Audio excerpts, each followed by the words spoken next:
From the Weather NorCal Command Center, this is your Evening Update. Cascade Paint and Supply is Reading's oldest family-owned paint store, established in 1953. We are the largest Dunn Edwards dealer in the nation, and most of our products are made in the U.S. Our friendly and knowledgeable staff are ready to answer your questions and help you today. Happy Friday evening to you. I'm Chief Meteorologist Mike Krueger, Weather NorCal. Thank you so much for joining me here this evening. The weekend is almost here, and I do expect to see a continued chance for showers tonight into early tomorrow morning, but really kind of wrapping itself up after midnight. Now, I do expect it to be dry and cool along with weaker winds for your Saturday, even looking at some sunshine, especially for the first half of the day. The wet weather, though, will return along with the winds and even that higher elevation snow.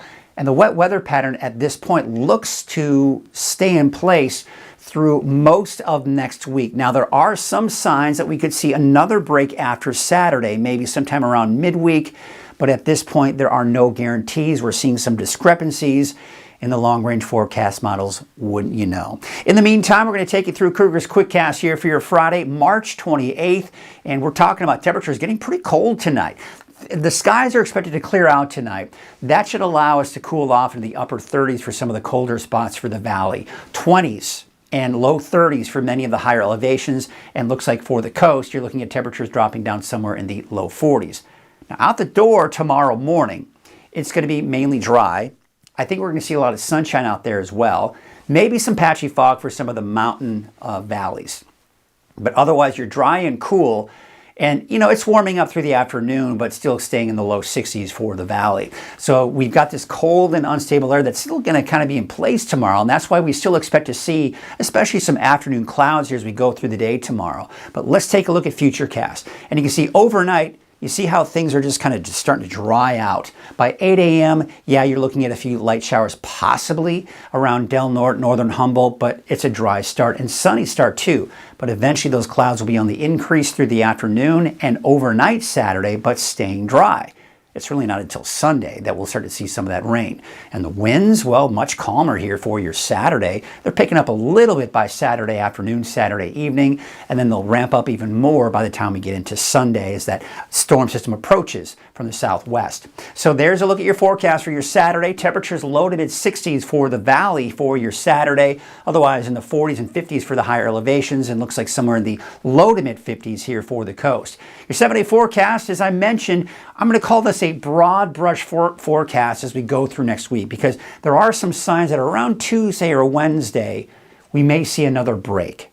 At this point, I'm going to keep the chances for showers in there because I want to wait for a little bit more consistency in the forecast models before we set anything in stone for you. You can see here, same thing for the coast, inland, and for Trinity County.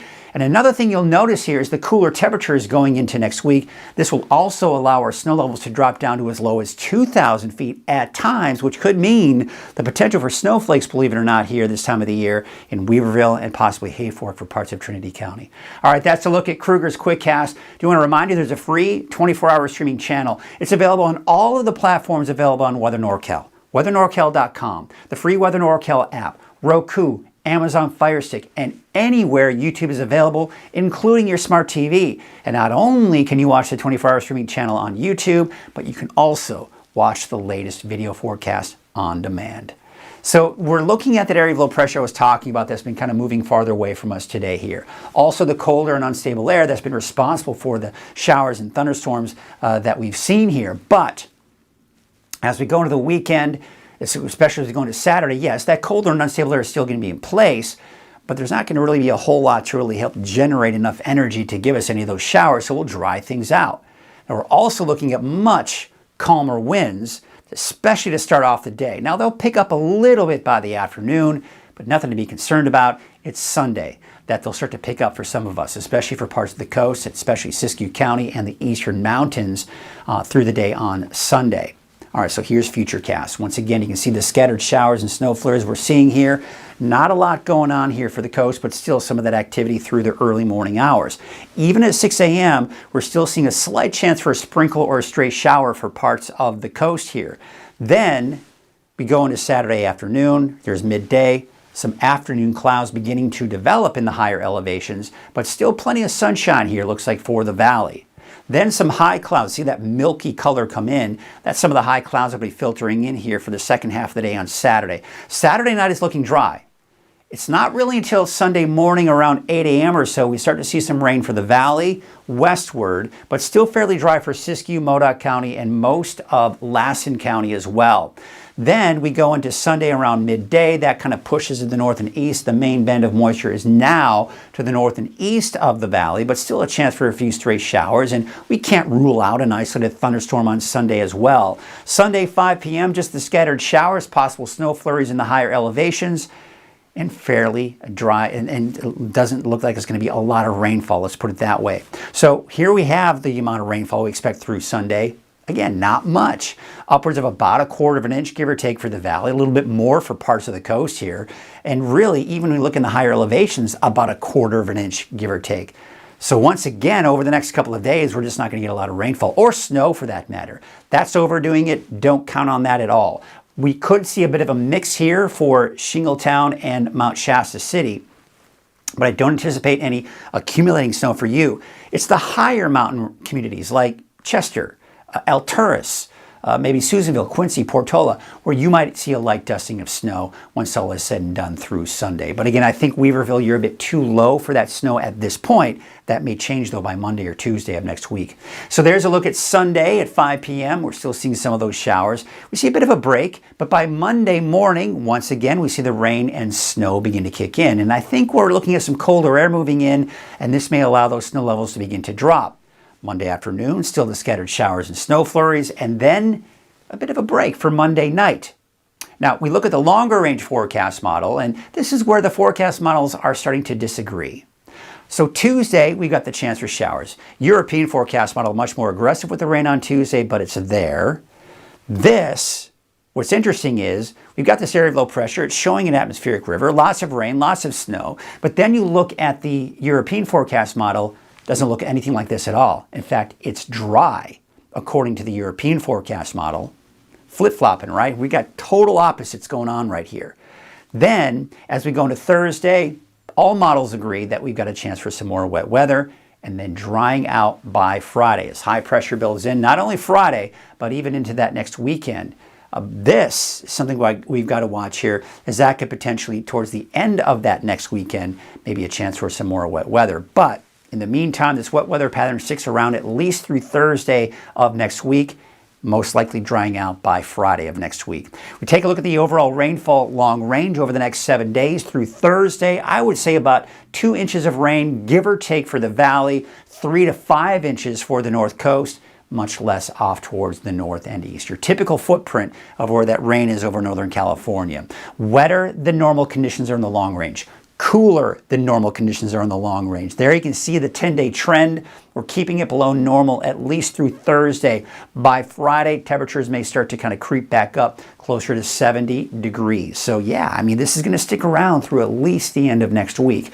Your wave heights going into your Saturday, they are starting to drop. That certainly is some good news. They continue to drop on Sunday. However, by Sunday afternoon, they'll start to pick back up again with that approaching storm. It's kind of one of those up and down type of situations here. All right, so for tonight, we're dropping down, as mentioned, colder tonight for the valley, upper 30s, low 40s, 20s and 30s for many of the mountains, and we've got those temperatures in the low 40s out along the coast. Here's your Trinity County neighborhood forecast. Now, temperatures will be in the upper 50s, maybe even around 60. We've got partly cloudy skies by the second half of the day tomorrow, but dry. Dry for the north coast with partly to mostly cloudy skies there as well. Temperatures in the mid to upper 50s here. 55 degrees for Eureka, 57 degrees for Blue Lake. 59 in Gasquet as well as Orleans, 60 in Hoopa and Willow Creek, about 62 degrees. That rain will return by Sunday. And we take a look at Siskiyou County neighborhood forecast. Your temperatures there will mainly be in the 50s, although some of the cooler spots like Tennant and Doris about 48 degrees. Dry all day Saturday. That's also the case for Modoc County with 48 degrees in Alturas, 48 for Aden, and 45 degrees in Cedarville. Your Eastern Mountains neighborhood forecast. Your temperatures will be in the 50s there. 56 for Paradise, 52 degrees for Shingletown, and 56 degrees in Greenville. Your Valley neighborhood forecast brought to you by Walgamith Painting. Your temperatures will be in the low to mid 60s. 63 degrees for Corning, 64 for Hamilton City. We'll call it partly cloudy, but keep in mind I do think we'll start off the day with some sunshine here. There's your 7-day forecast for Chico. Wet weather for Sunday, Monday. As mentioned, we may see a break sometime around Tuesday or Wednesday, but for now, it's what I call a broad brush forecast. We continue that chance for showers here through at least Thursday, drying out most likely by Friday. Anderson, a high of about 63 tomorrow, 63 in Bella Vista, and 58 degrees in Whiskeytown. Here's your 7-day outlook for Redding. Also the chance for showers returning by Sunday, and that's the case on Monday. Off and on chances for showers through next Thursday, drying out by Friday, and warming up too, back in the mid-60s. Well, that's your afternoon update, or your evening update, that is. I'll be back again on Monday. In the meantime, you can watch Chase Wilson throughout the weekend. He'll have your updates on Saturday and Sunday. Until then, have a great weekend. Caltrans is doing the best that they can with the amount of people and the amount of equipment they have, and they're out there trying to keep the roads safe and trying to keep everybody running, because if the roads shut down, truck drivers that are paid by the miles aren't making any money. So we want everybody to put chains on for the safety of themselves and the safety of the public. It's not worth it to drive without chains.